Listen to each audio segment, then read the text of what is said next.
City bus શરૂ કરવાના પ્રયાસોને ફરી લાગ્યું ગ્રહણ। પાલિકાના ટેન્ડર મુજબના ભાવ કોન્ટ્રાક્ટરોને પોસાય તેમ ના હોય સિટી બસનો પ્રોજેક્ટ ફરી મુલતવી। નવી શાસક બોડી સિટી બસ સેવા શરૂ કરવા પરિણામલક્ષી પ્રયાસો કરે તેવી નગરજનોની માંગ।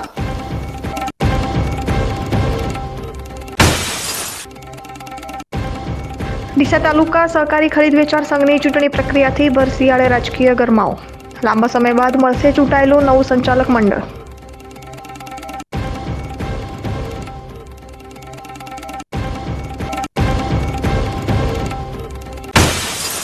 ધાનેરા ખાતે હાઈવે માર્ગની જરૂરી સફાઈ કરાવવા બજાર સમિતિના ચેરમેને કરી લેખિત રજૂઆત।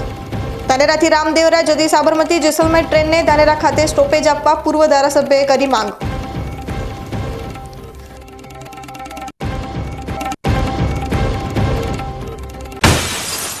પાલનપુર ખાતે રામજી મંદિરનો જીર્ણોદ્ધાર કરી 11 કરોડના ખર્ચે નવું રામ મંદિર બાંધવા માટે ભંડોળ એકઠું કરવા આયોજિત રામકથા અંતિમ ચરણમાં। કથાની વ્યાસપીઠ પરથી વડાપ્રધાન તેમજ ઉત્તર પ્રદેશના મુખ્યમંત્રીના થયા ભરપેટ વખાણ।